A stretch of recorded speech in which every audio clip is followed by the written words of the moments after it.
चलो आज का दूसरा टॉपिक है बहुपद। इसको आप लोग क्लास 9 में ही पढ़े, ठीक है। एक चर वाले बहुपद पढ़े, याद है? एक चर वाले बहुपद।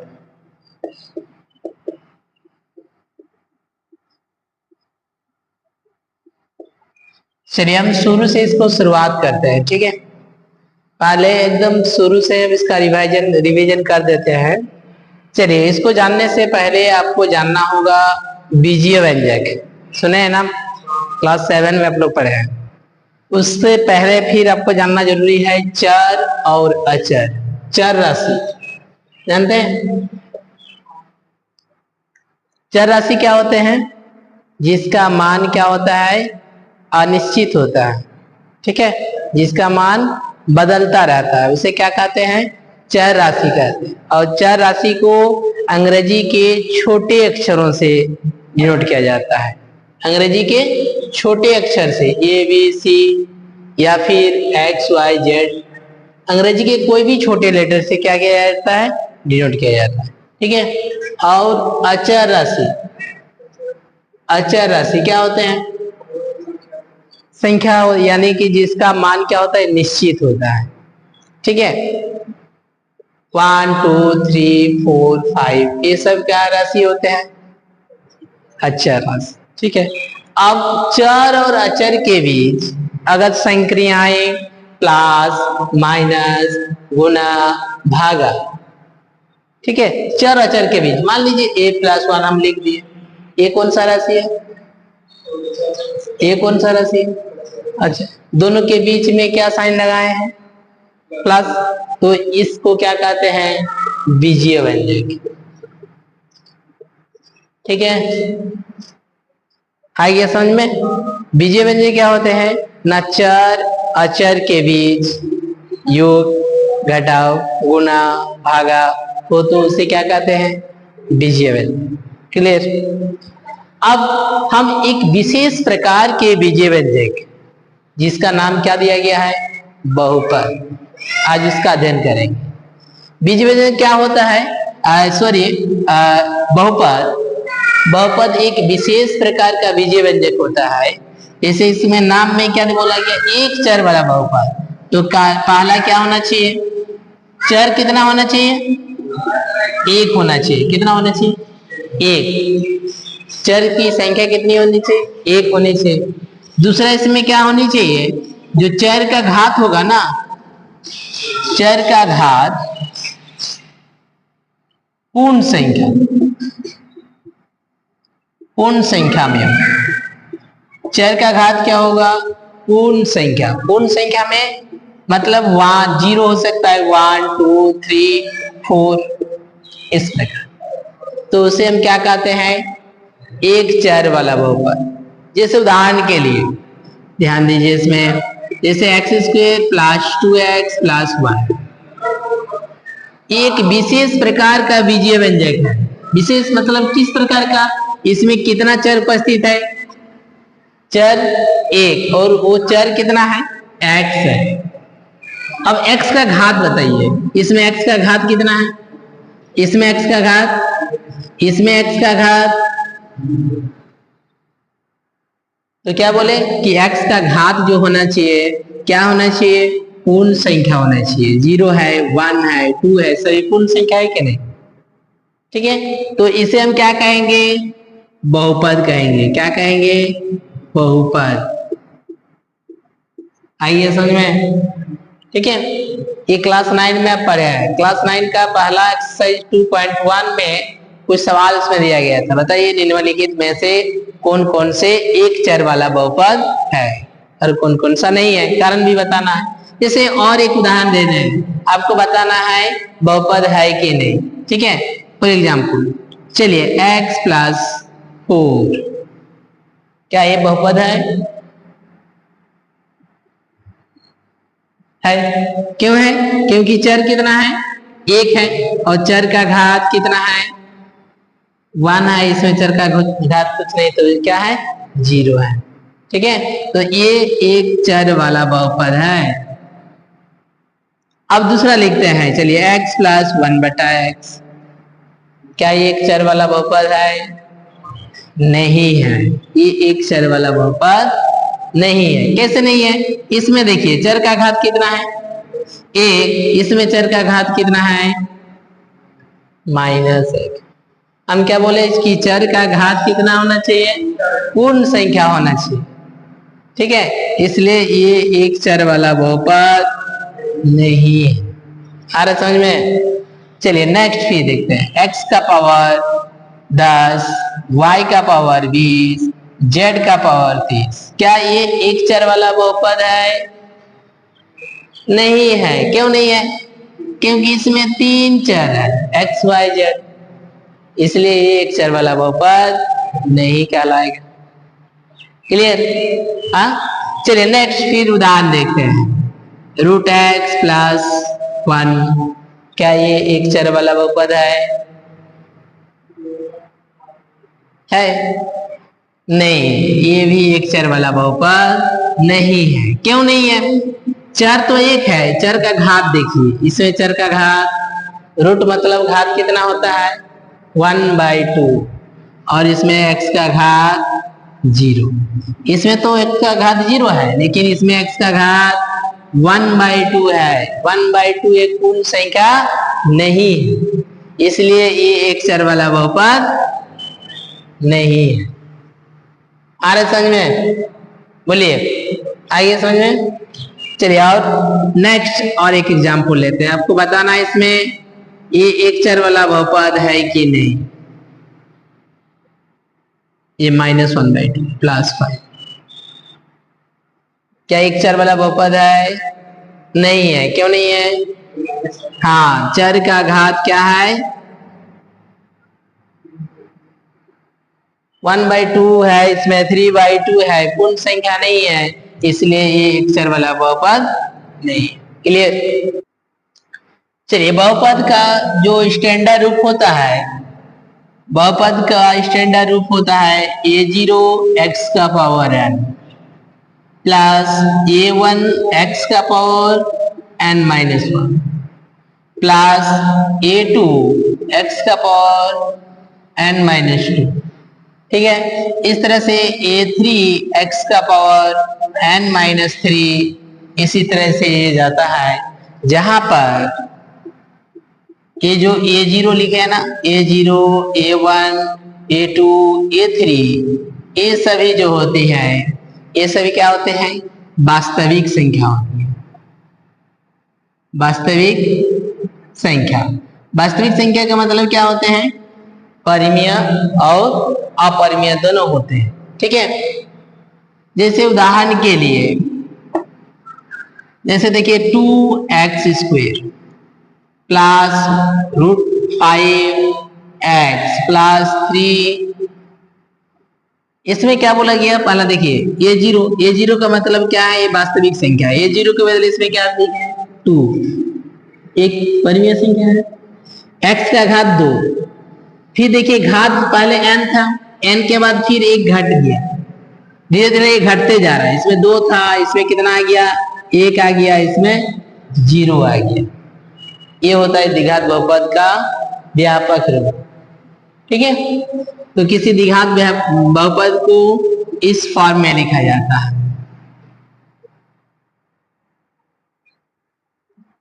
ठीक है,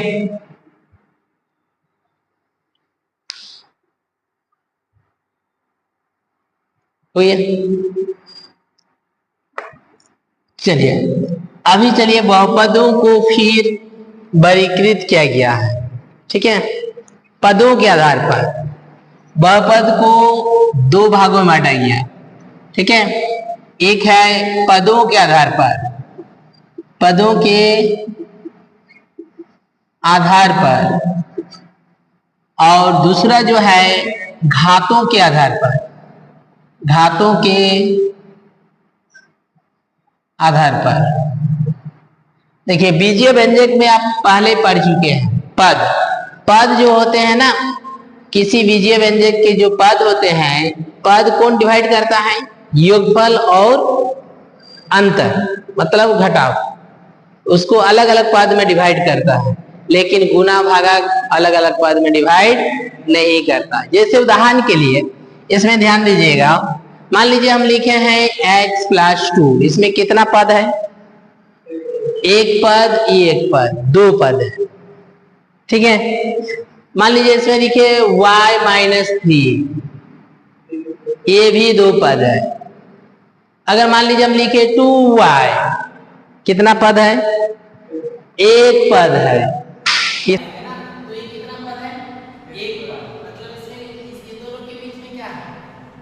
2 और y के बीच में गुना, कुछ नहीं मतलब गुना। तो गुना में पद डिवाइड नहीं होता। अगर हम भागा करते हैं, मान लीजिए y/2 भागा कि इसे पद कितना है? एक पद है। तो गुना और भागा में पद विभाजित नहीं होता। किसमें विभाजित होता है? जोड़ या फिर, ठीक है। आइए समझें। तो पदों के आधार पर देखिए, पदों के आधार पर बहुपद को भी बांटा गया, इसको भी बांटा गया एक पदी बहुपद, एक पदी बहुपद। एक पदी बहुपद मतलब जिसमें केवल एक ही पद बचता है, ठीक है। एक ही पद का मतलब जैसे उदाहरण के लिए 1/2x, कितना पद है? मतलब चर और अचर के बीच में क्या होगा? गुना होगा या फिर भागा होगा, ठीक है। जैसे x², एक ही पद है, ठीक है। जैसे x³/3, एक ही पद। तो पदों के आधार पर एक पदी बहुपद है कैसे समझे? अब दूसरा द्विपद बहुपद, द्विपदी चलिए द्विपदी बहुपद। द्विपदी बहुपद मतलब जिसमें केवल कितने पद उपस्थित होंगे? दो पद उपस्थित। तो दो पद उपस्थित मतलब पद जो है योगफल या फिर घटा, क्या करता है? पद को डिवाइड करता है। तो इसमें दो पद है, x² - कितना पद है? दो पद है। 2y³ - y, इसमें भी कितना पद है? दो पद। आगे समझे। और तीसरा जो है त्रिपदी बहुपद, त्रिपदी बहुपद जिसमें कितना पद उपस्थित होगा? तीन पद उपस्थित, ठीक है। जैसे उदाहरण के लिए x² + 2x + 5, 1 2 3, तीन पद उपस्थित, ठीक है। और उदाहरण देखिए इसमें y³ - 4y² - 7, तीन पद। तो पदों के आधार पर बहुपद को तीन भागों में बांटा गया, ठीक है। एक पदी, द्विपदी और बहुपदी। आगे सुनिए। अब देखिए घातों के आधार पर,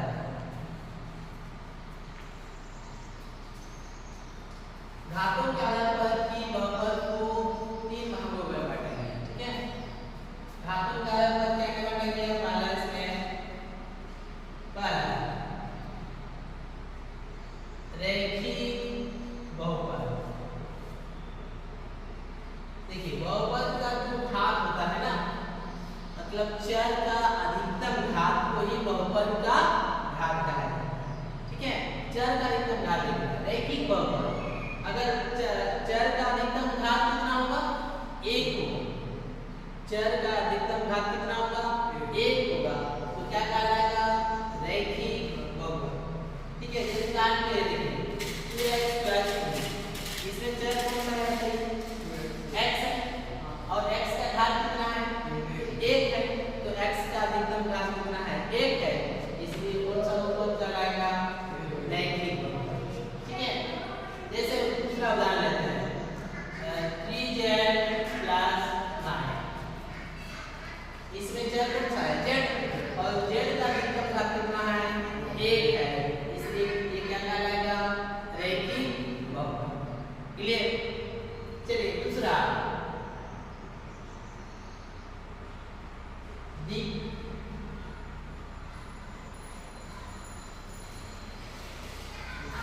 द्विघाती बहुपद। दूसरा क्या नाम है? द्विघाती। मतलब चर का अधिकतम घात कितना होगा? 2। चर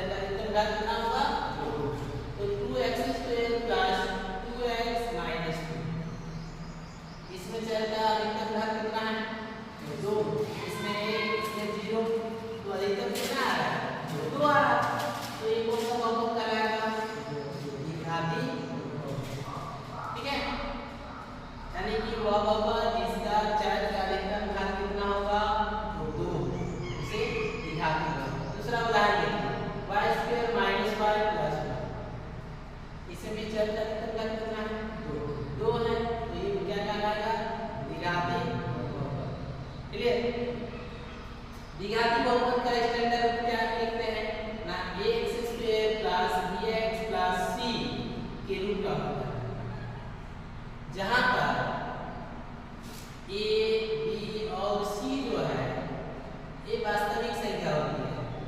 क्या होती है? वास्तविक संख्या। तथा a नॉट इक्वल टू 0, द्विघाती बहुपद का व्यापक रूप जो होता है उसको ax square plus bx plus c के फॉर्म में लिखा जाता है, जहां पर a b c ये तीनों क्या होती है? वास्तविक संख्या। वास्तविक संख्या मतलब परिमेय और अपरिमेय दोनों हो सकती है, और a का वैल्यू कभी 0 नहीं होगा।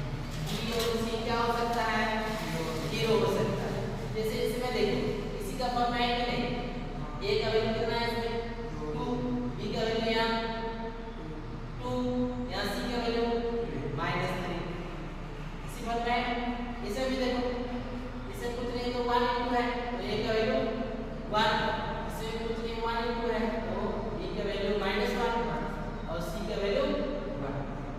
तो द्विघाती बहुपद का व्यापक रूप होता है ax square plus bx plus c का फॉर्म में, जहां पर a b c वास्तविक संख्याएं a का वैल्यू 0 नहीं होगा। ठीक है, चलिए नेक्स्ट त्रिघाती बहुपद।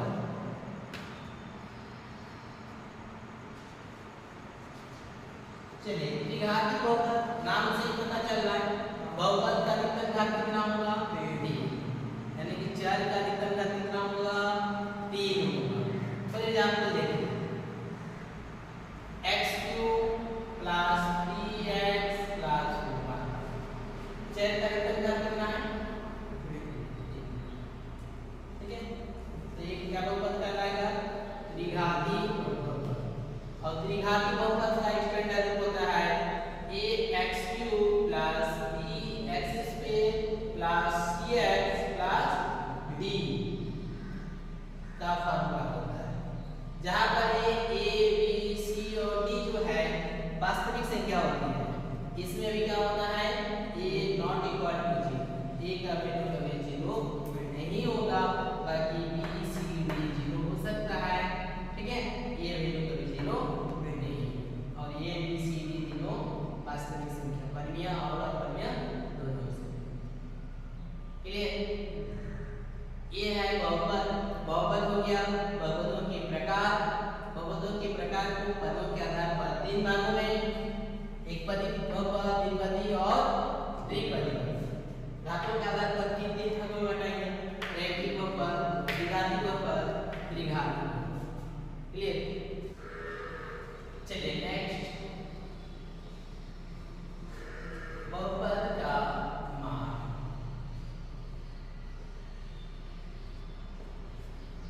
चलिए इसको समझेंगे, ये अभी हम सिलेबस में आ रहे हैं। ठीक है, चलिए यदि x में कोई बहुपद और k एक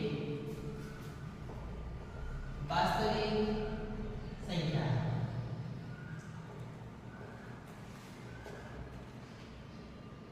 यदि px में x को k में प्रतिस्थापित करने पर प्राप्त मान बहुपद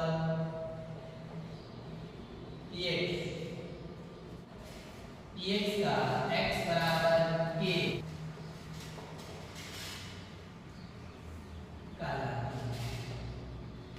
हम क्या किए हैं? यदि px एक बहुपद है, किसे बहुपद है? x में कोई एक बहुपद, चर x है। ठीक है, और k क्या मान है? एक वास्तविक संख्या है। यदि px में x को k में प्रतिस्थापित करें, x के बदले क्या डालेंगे? k, तो प्राप्त जो मान होगा वो बहुपद px का x बराबर k का मान का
चलिए नेक्स्ट देखेंगे इसमें बहुपद के शून्य। चलिए बहुपद के शून्य क्या होता है? एक वास्तविक संख्या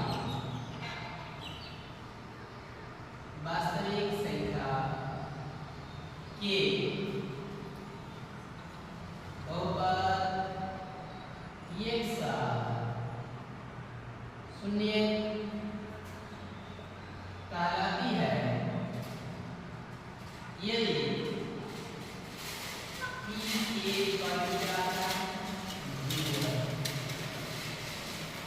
कोई एक वास्तविक संख्या के बहुपद का शून्य कब कहलाएगा?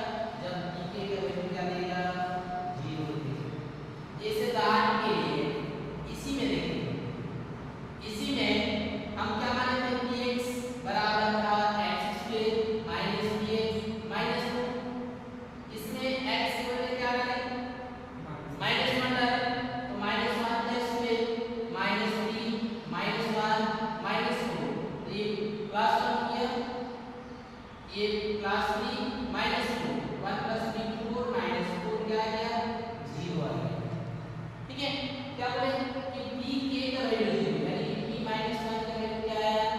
0। तो x बराबर जो माइनस 1 है इस बहुपद x का क्या है? शून्य। ठीक है, x बराबर माइनस 1 x का क्या है? शून्य। अगर यहाँ 0 नहीं आता तो इसका शून्य नहीं आता। ठीक है, जैसे दूसरा देखिएगा, अगर इसमें x का वैल्यू क्या डालते हैं? 1 डालते हैं। क्या डालते हैं? 1। चलिए 1 डालते हैं, 1 का क्या हो जाएगा? फिर 3 × 1 -2, 1 का इसका क्या होगा? 1 -3 -2, तो 1 -7 इक्वल क्या आ गया? -6। नॉट इक्वल टू 0, 0 के बराबर नहीं है, तो x बराबर जो -1 है इस बहुपद का शून्य नहीं। क्लियर? कब होगा शून्य? जब इसका वैल्यू क्या आ जाएगा? 0 आएगा, तब वो उसका क्या कहलाएगा? शून्य कहलाएगा। कि बहुपद के शून्य क्या होते हैं? कोई एक वास्तविक संख्या के बहुपद का शून्य कब कहलाती है? जब p का वैल्यू क्या होता है? 0, शून्य होता है, तो बहुपद का क्या कहलाता है? शून्य कहलाता है। ठीक है, जैसे हम एक उदाहरण लेते हैं, एक रैखिक बहुपद का उदाहरण। रैखिक बहुपद किसे कहते हैं? बोलिए। हाँ, रैखिक बहुपद मतलब चर का निम्न कितना होगा? 1। ठीक है, चलिए अब एक रैखिक बहुपद ax + b होता है, इसका इंटीग्रल लो। ठीक है, जिसमें a का वैल्यू इसमें कभी 0 नहीं होगा। चलिए हम एक रैखिक बहुपद लेते हैं, जहाँ से y 2x + 3 लेते हैं, यानी कि px का वैल्यू क्या लेते हैं? 2x + 3। तो इसका शून्य निकालना, इसका शून्य क्या होगा? मतलब इसका शून्य का मतलब क्या होता है कि यहाँ x का वैल्यू क्या डालेंगे कि इस px का वैल्यू क्या देगा? 0 देगा। ठीक है, यानी कि px का वैल्यू क्या होगा? 0 होगा, तब एक इसका शून्य निकलेगा। तो px का वैल्यू क्या क्या है? 2x + 3 बराबर क्या होगा? 0 होगा। तो 2x बराबर इसको देंगे -3, x बराबर -3/2, x बराबर क्या है? -3/2, px का क्या है? शून्य। ऐसे नहीं समझ में? अब ये दूसरा एग्जांपल लीजिए, इसमें अगर हम दूसरा लेते हैं, मान लीजिए px बराबर हम लेते हैं, बहुत आसान सा एग्जांपल लेते हैं, आपको पता है इस बहुपद का शून्य कितना है। बोलिए x बराबर px बराबर x - 1, इसका शून्य क्या है? 1 है। बहुत अच्छा, x का वैल्यू अगर यहाँ 1 डाल देंगे तो 1 - 1 क्या हो जाएगा? 0 हो जाएगा। तो 1 क्या कहलाएगा इस बहुपद का? शून्य।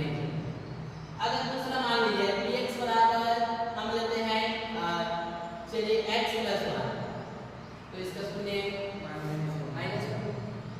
अब तीसरा चलिए एग्जांपल लेते हैं, मान लीजिए 5x + 3 है, तो इसका शून्य कितना होगा? -5/3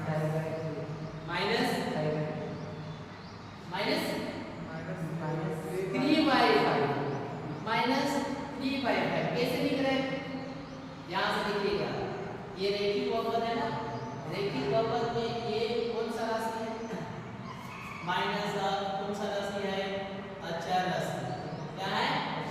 अचर राशि बटे x का गुणा। ठीक है, बहुपद का शून्य, बहुपद का शून्य के बराबर क्या आया ना? माइनस अचर राशि बटे x का गुणा। इससे और कोई कुछ भी एग्जांपल दे देंगे, मान लीजिए 1/2x प्लस 1 इसका शून्य बताना है, कितना होगा? अचर राशि माइनस अचर राशि कितना है? 1 बटे x का गुणा कितना है? 1/2। ये ऊपर आ जाएगा, कितना आ जाएगा? -2। क्लियर? बहुपद का शून्य निकालना सीखे। हाँ, अगर कोई भी एक चर वाला बहुपद देगा हम इसका शून्य निकाल सकते हैं कि नहीं? चलिए अब हम देखेंगे बहुपद के शून्यकों का ज्यामितीय निरूपण। ग्राफ बनाना सीखे ना? बोलिए, सीखे कि नहीं? चलिए ग्राफ के बारे में थोड़ा सा परिचय करा देते हैं। चलिए क्षैतिज रेखा को क्या नाम दिया गया है? क्षैतिज को क्या कहते हैं? x अक्ष कहा जाता है। क्या कहते हैं? x अक्ष। ऊर्ध्वाधर रेखा को y अक्ष। चलो याद आ गया ना? x और y अक्ष जिस बिंदु पर प्रतिच्छेद करते हैं उस बिंदु को मूल बिंदु क्या कहते हैं? मूल बिंदु। और मूल बिंदु का निर्देशांक क्या होता है? ठीक है, देखिए ये x एक्सिस के दाईं ओर इधर क्या लेते हैं? प्लस लेते हैं, इधर क्या लेते हैं? माइनस लेते हैं। इधर y एक्सिस के ऊपर की ओर प्लस लेते हैं। ठीक है, y एक्सिस के नीचे की ओर माइनस लेते हैं। आगे से इस अक्ष को क्या कहते हैं? प्रथम चतुर्थांश कहते हैं। क्या कहते हैं? इसको क्या कहते हैं? द्वितीय चतुर्थांश कहते हैं। ठीक है, इसको क्या कहते हैं? तृतीय चतुर्थांश कहते हैं। ठीक है, इसको चतुर्थ चतुर्थांश कहते हैं। ठीक है, इसमें ध्यान दीजिए, सबसे पहले कौन सा निर्देशांक को लिखा जाता है? x निर्देशांक, उसके बाद y निर्देशांक, और दोनों को हार्ट ब्रैकेट के अंदर रखते हैं और दोनों के बीच में कॉमा साइन लगाते हैं। ठीक है, तो इसमें देखिए x वाला इसमें क्या होता है? इधर प्लस होता है और इसमें y वाला भी प्लस। तो दोनों अगर प्लस होगा, x भी प्लस होगा, y भी प्लस होगा, तो कौन सा चतुर्थांश आएगा? x वाला माइनस y वाला प्लस, x वाला माइनस y वाला प्लस, तो कौन सा चतुर्थांश? द्वितीय। x वाला माइनस y भी माइनस, x भी माइनस y भी माइनस, तो कौन सा चतुर्थांश? तृतीय। x वाला प्लस y वाला माइनस, तो कौन सा चतुर्थांश? चतुर्थांश। क्लियर?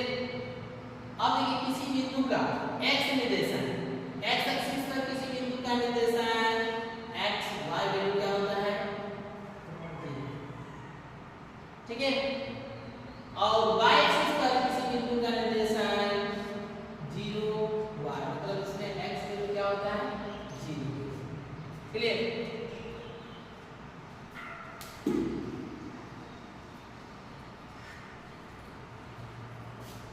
जाओ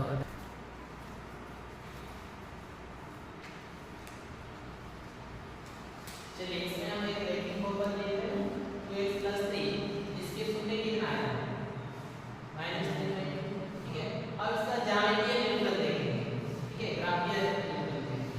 अब इसका ग्राफ खींचेंगे। ठीक है, ग्राफ खींचने के लिए क्या करते हैं? हम एक टेबल बनाते हैं। चलिए टेबल में क्या करते हैं? x का वैल्यू और दूसरा में क्या करते हैं? dx। ठीक है, चलिए इसी में देखिए x का वैल्यू 0 डालते हैं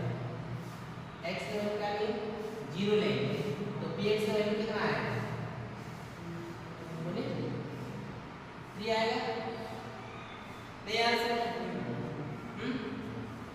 px का वैल्यू क्या है 2x प्लस 3 हम px का वैल्यू क्या लिए 0 तो 2 into 0 plus 3 ये 0 plus 3 का 2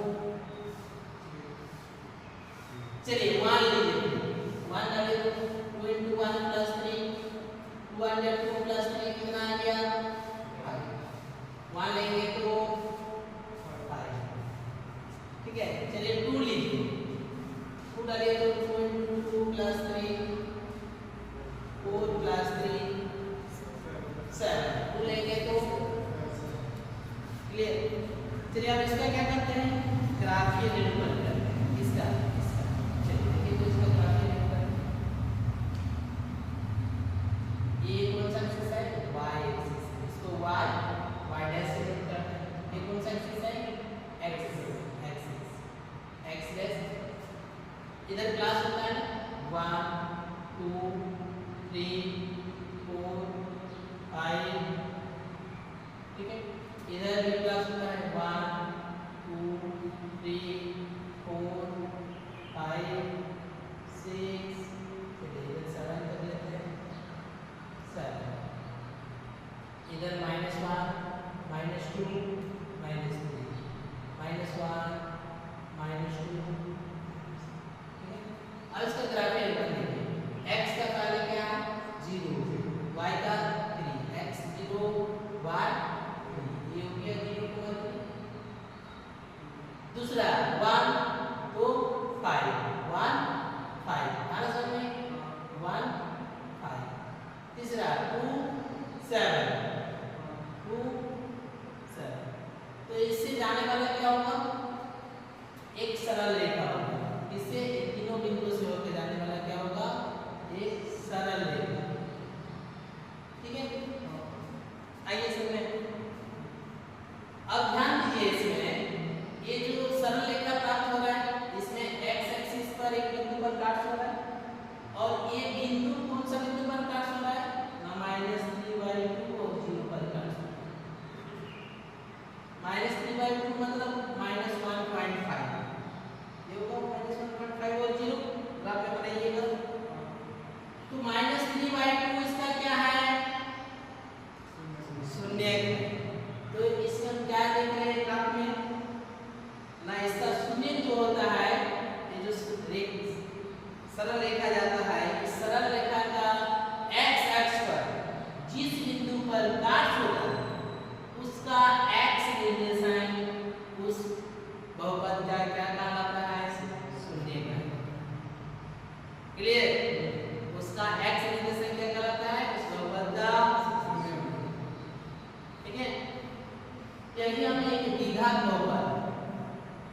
द्विघात बहुपद का उदाहरण लेते हैं चलिए द्विघात बहुपद क्या होते हैं इसका स्टैंडर्ड रूप क्या होता है ना ax² plus bx plus c का फर्क का होता है जहां पर a का वैल्यू कभी 0 नहीं होता और a b c तीनों क्या होती हैं वास्तविक संख्या ठीक है चलिए हम किसी प्रकार के द्विघात बहुपद का उदाहरण लेते हैं मान लीजिए bx बराबर x² माइनस bx माइनस हम एक द्विघात बहुपद अब इसका क्या करेंगे ज्यामितीय निरूपण करेंगे चलिए पिछला क्लास में हम पढ़े हैं 9 में बहुपद के जो शून्य होते हैं ना और बहुपद की घातों पर निर्भर करता है अगर बहुपद की घात अधिकतम घात 1 है तो इसके शून्य कितने होते हैं 1 होते हैं अगर बहुपद का अधिकतम घात 2 होते हैं तो इसके शून्य 2 होते हैं इसका अधिकतम घात कितना 2 है तो इसके भी शून्य कितना होगा 2 ठीक है अगर बहुपद का अधिकतम घात 3 होता है तो इसके शून्य कितने होते हैं 3 चलिए अब इसको देखें चलिए इसको देखने के लिए हम क्या करते हैं एक टेबल बनाते हैं चलिए x और px चलिए पहले x का वैल्यू यहाँ -2 डालते हैं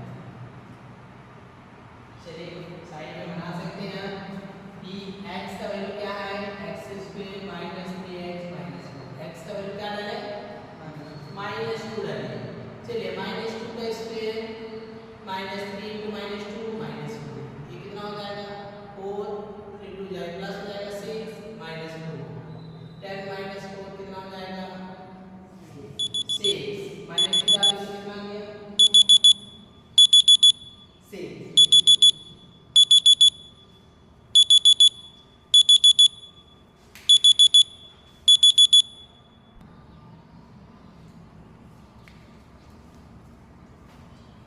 चलिए नेक्स्ट है इसमें -1 डालते हैं, तो -1 का इसमें 3 -1 -4, तो ये 1 प्लस 3 -4 कितना हो जाएगा 0। चलिए -1 डालें तो 0। चलिए 0 डालते हैं, ये 0 हो जाएगा, ये 0 हो जाएगा, क्या बचेगा -4। 1 डालें, चलिए 1 -3 -4 -3 -4 -7 1 -7 कितना आ जाएगा माइनस। चलिए 2 डालिए, देखिए 2 2 में 4 -3 2 में 6 -4, ठीक है, तो 4 -10 कितना आ जाएगा माइनस। आ रहा समझ कितना बचेगा। चलिए देखते हैं 3 डालते हैं, 3 डालेंगे 9 -9 -4, ये प्लस माइनस के आंसर कितना आ जाएगा -4 डालेंगे, 4 डालेंगे तो क्या जाएगा 16 -12 -4, तो 16 -16 इक्वल टू क्लियर। इसमें हम कितने चला रहे हैं, क्या पता है कि बहुपद का अधिकतम मान कितना है 2 है, तो शून्य की संख्या कितनी होनी चाहिए 2 होनी चाहिए। जैसे देखिए तो कितना शून्य का है, एक तो देखिए तो -1 पर इसका वैल्यू 0 आ रहा है, और कहां पर आ रहा है 4 पर इसका वैल्यू। तो इस बहुपद का शून्य क्या है -1 और 4। क्लियर।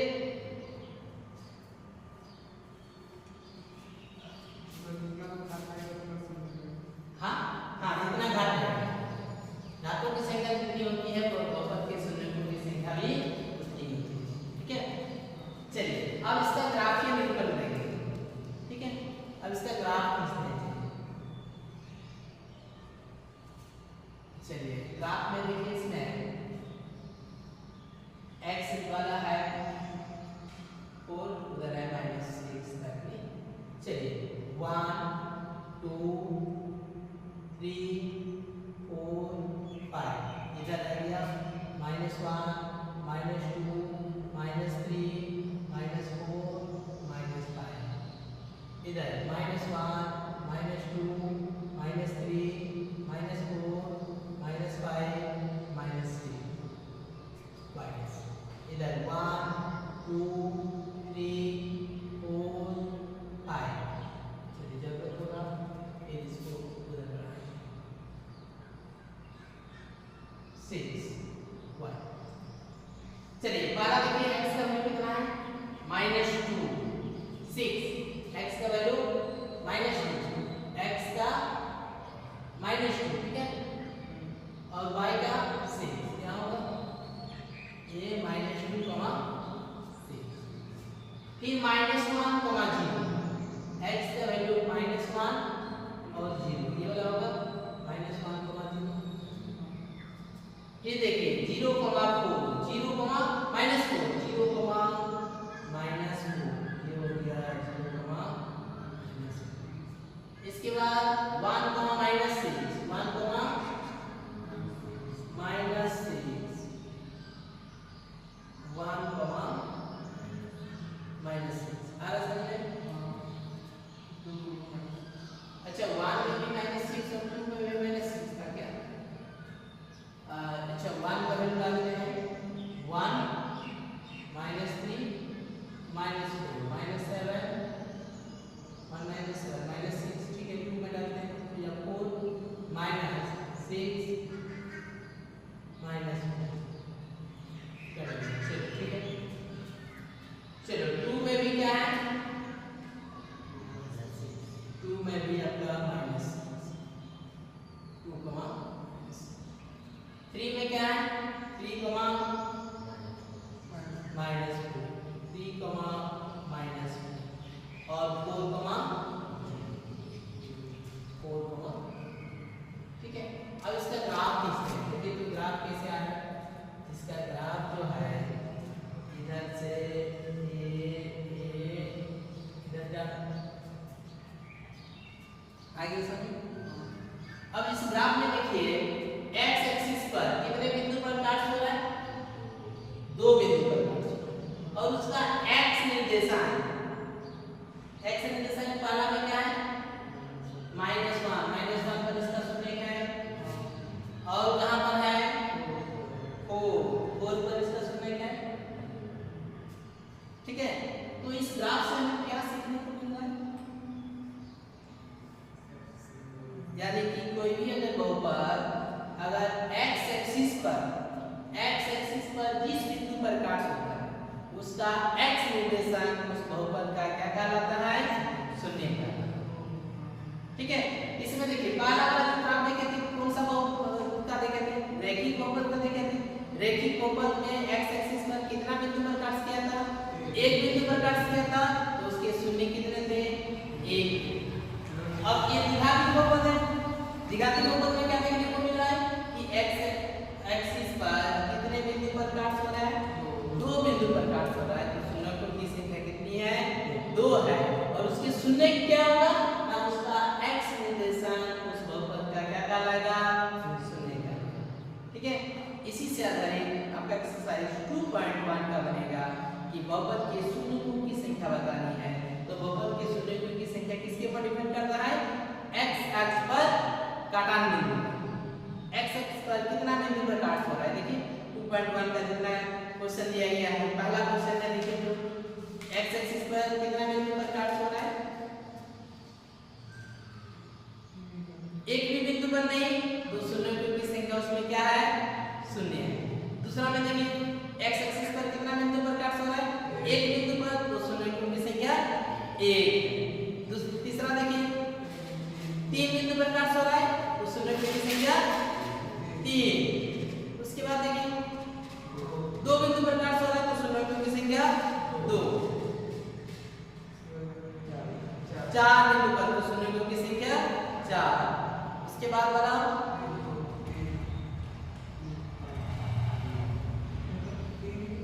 1 2 3 4 ना, एक ही बिंदु होगा, 3 या 4, 1 2 3, हाँ तो 3 बिंदु हो आगे समझ में। तो ये था आपका एक्सरसाइज 2.1 का, तो ये वाला सवाल आपका बन जाना चाहिए इसी से करें। अब इसमें से इस बार का जो सवाल पूछा था ना, थोड़ा सा घुमा दिया, प्रत्येक बार में सवाल क्या पूछता था, यहाँ से एक सवाल जरूर आता है, वो सवाल पूछता था कि बताइए शून्यों की संख्या कितनी है, तो शून्यों की संख्या आपको पता है। अब इससे पूछ दिया कि बताइए इनमें से कौन सा द्विघात बहुपद का ग्राफ नहीं है, ठीक है, द्विघात बहुपद का ग्राफ। अब ये बताया ना द्विघात बहुपद के शून्य कितने होते हैं, 2 शून्य होते हैं, तो x एक्सिस पर कितना बिंदु पर काट होगा, 2 बिंदु पर काट, ठीक है।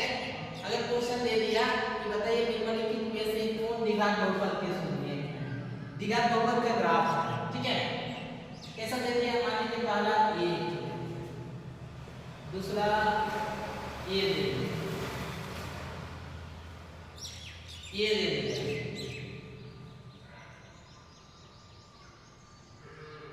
तो कौन सा द्विघात बहुपद का शून्य है, द्विघात बहुपद क्यों, क्योंकि ये x एक्सिस के 2 बिंदु पर, ठीक है, क्लियर। ये सवाल आपको घुमा सकता है, इस बार का सवाल ये पूछ दिया था, तो अधिकतर बच्चा इस सवाल का जवाब गलत दिया, ठीक है, थोड़ा सा घुमा दिया था, ये बच्चा को हम बताया भी नहीं, एक ऐसा सवाल पूछता नहीं था, इस बार पूछा। आगे समझें, इस टाइप का सवाल भी अगर पूछता है तो आसानी से इसका जवाब दे सकते हैं, और यहाँ से क्वेश्चन जरूर आपका रहेगा, वो भी 1 नंबर का, ठीक है, हो जाएगा।